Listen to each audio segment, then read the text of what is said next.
Sefer, de libros y autores.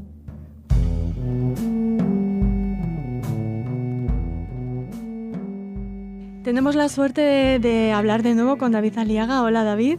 Buenas tardes. Estamos encantados de recibirte en Radio Sefarad. David es el responsable de comunicación de Ediciones Obelisco y quizá uno de los pocos responsables de comunicación de las editoriales españolas que sepa quién es Abraham Abulafia. Y no lo digo solo por tu condición de judío, David. Bueno, la verdad es que tampoco te queda mucha opción cuando trabajas en un sello como Ediciones Obelisco, que tiene un catálogo tan amplio de cábala y judaísmo y que trabaja con textos de teología clásica. Pues tarde o temprano íbamos a acabar publicando alguna cosa de Abraham Abulafia, de este rabino sefardí. Y bueno, en los últimos meses me ha tocado ponerme las pilas y explorar un poquito su vida y su obra. Uh-huh. Antes de adentrarnos en la vida y en la obra del zaragozano Abulafia, permíteme decirte, David, que la edición es muy bonita. Que eso, a los que nos gusta también el objeto libro, pues hay que resaltarlo. Pero vayamos, como nos comentabas, a hablar de esa vida de Abraham Abulafia, un personaje ciertamente curioso también en lo humano.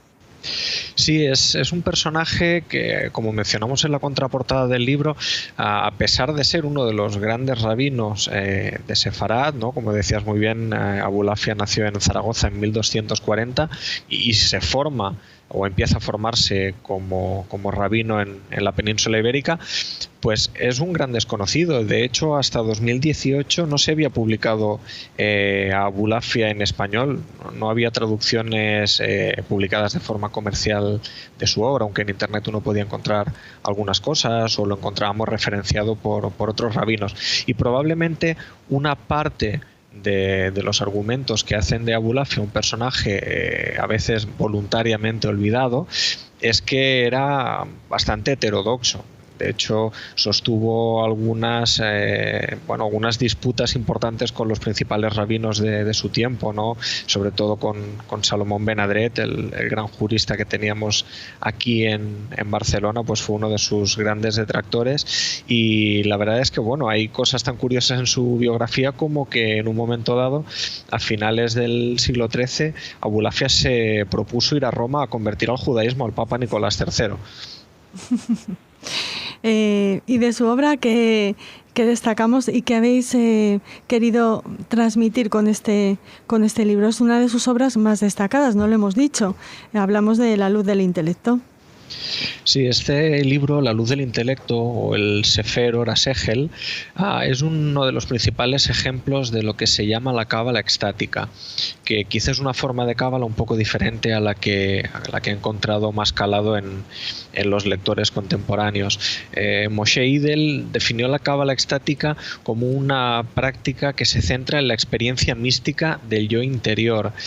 Y creo que aquí está parte de la controversia que hubo también con la obra de Abulafia. La cábala extática ahonda sobre todo en lo que es el individuo, y los rabinos, pues por ejemplo, como decía antes, como Salomón Ben Adret, consideraban que era una práctica que se desviaba demasiado o que apartaba a sus practicantes de la práctica religiosa colectiva. Al final, pues algunos de los pasajes de este libro, de este Sefer Ora Segel de Abulafia, pues son experiencias muy personales, interpretaciones muy personales, ¿no? Y es como si Abulafia escribiese todas estas revelaciones, por así decirlo, ¿no? Abulafia, de hecho, considera que tiene visiones proféticas y que cuando escribe una parte de su obra, al menos, lo que está haciendo es pasar por su propio filtro personal determinadas visiones y revelaciones que le son concedidas, y de hecho este es otro de los puntos conflictivos de la biografía de Abulafia, que algunos, incluso él a sí mismo en algunos momentos, se atribuye una condición mesiánica que ponía los pelos de punta de algunos de los otros sabios y juristas de su tiempo. Además, cuéntanos cómo está estructurado el libro, porque vais intercalando el propio texto en hebreo con el texto en castellano, con la traducción. Sí, bueno, lo has explicado muy bien. Realmente hemos hecho una edición bilingüe en la que se van alternando fragmentos de 1 o 2 párrafos en castellano con el original en hebreo. La cábala es una disciplina en la que la lengua, la literalidad, incluso la forma plástica del idioma tiene una relevancia especial, y por lo tanto en una obra que no era especialmente extensa como es esta, al final el libro pues creo que tiene unas 250 páginas, se prestaba a que pudiésemos ofrecerle al lector que pueda leer en hebreo pues el texto original, para que si por desgracia en la traducción, que por muy precisa que sea, pues siempre hay una merma en el lenguaje, pues que pueda acudir inmediatamente a la fuente original y que pueda leer el texto tal como lo concibió su autor. Un texto que además es bellísimo porque, no sé, podríamos elegir muchos párrafos, ¿no? Pero les voy a leer uno breve. Dice: el total de los órganos de un hombre se cuenta de acuerdo con el calendario solar. Esta es una referencia para proteger a los órganos del cuerpo de esas cosas que son transitorias y cambian de un momento a otro. Así son los placeres viscerales e imaginarios, que no son sino vanidad y locura. Su tiempo pasa como la mañana y el rocío, que aparece por la mañana y luego desaparece. No sé, son textos bellísimos, aparte del contenido místico que tengan.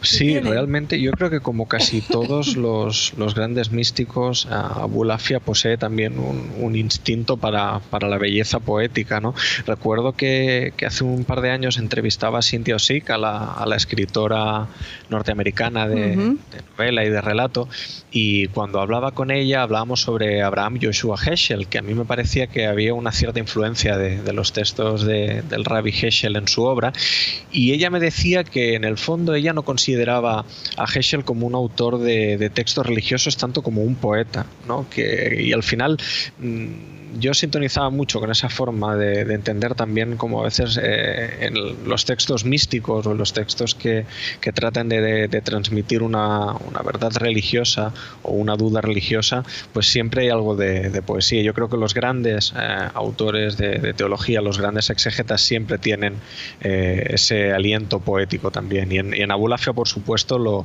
encontramos. De hecho, en el Horas Egel, uno de los fundamentos teóricos que hay, de hecho es a partir del tercer capítulo, pues el Rabí Abulafia lo desarrolla en profundidad, es la concepción misma del lenguaje, desde el punto de vista místico, pero el Horas Egel es también un libro sobre lingüística de alguna forma. Dice: todo el lenguaje contiene estas tres cosas: nombres, verbos y palabras. Y se detiene a explicarnos qué quiere decir con esto. David, no sé si quieres añadir algo más acerca de esta concepción mística del lenguaje que aporta Abulafia. Pues mira, precisamente me hablabas tú y hablamos hace un momentito de la poética de este libro, de la literatura que hay en este libro, y sobre la concepción del lenguaje tiene una frase que a mí me ha parecido también muy bella, que es que Abulafia dice que el lenguaje es la herramienta que sirve para replicar el sujeto concebido de un alma en otra alma. ¿No? Para el rabino, pues el lenguaje es una herramienta de entendimiento, no solo entre la persona física, sino también entre almas, y dice que el idioma es lo que nos permite pasar también de la potencia a la manifestación.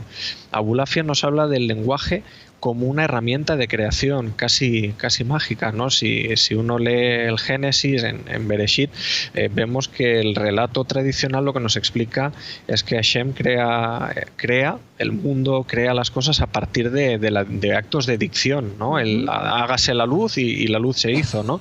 Y que esto está también muy emparentado con toda una tradición mística o con una parte de la magia, ¿no? El abracadabra que escuchamos hoy en día y que hacen servir los críos y los magos cuando hacen espectáculos, en el fondo es una fórmula que viene del arameo de Averá Kedabar, que vendría a significar algo así como yo creo cuando hablo o yo creo con el habla.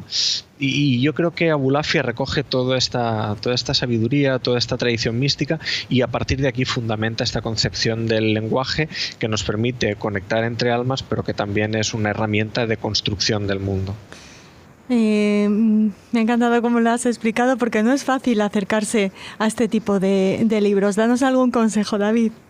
Bueno, yo creo que hay que armarse de paciencia y tener la voluntad de disfrutar del texto. Al final, como buena parte de la producción de teología clásica, pues los libros de Abulafia, como pueden ser pues otros libros de Cábala, como los de Nachmanides, o de filosofía de religión judía, como los de Maimónides, exigen un esfuerzo por parte del lector, pero creo que en ese esfuerzo hay una parte de la recompensa y la otra parte la vamos a encontrar si somos capaces de entender alguno de los fragmentos. Yo tengo que confesar que habiendo trabajado con el libro, habiéndolo leído varias veces, no puedo decir que haya comprendido ni muchísimo menos la mayor parte de este Sefer Ora Segel, pero sí que es verdad que he encontrado mucho placer en su lectura y en trabajar con el texto, y que espero que eso es lo que encuentren también las personas que le den una oportunidad. Seguro que sí. Además nos quedamos, aunque sea con digamos, no sé, un polvo de estrellas de esa sabiduría que despliega Abraham Abulafia en este libro, que te agradecemos muchísimo que nos hayas presentado, David. No sé si quieres contarnos novedades próximas de Obelisco, así ya para finalizar, que tengan que ver con lo judío.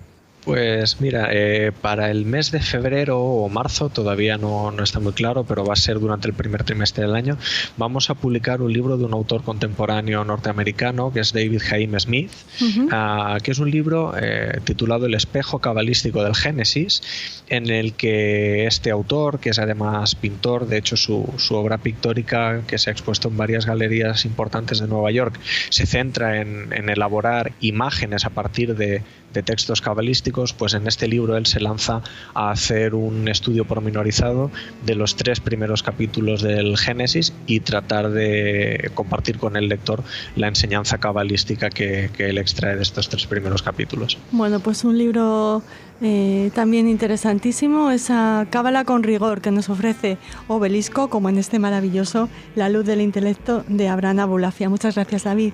Muchas gracias a vosotros.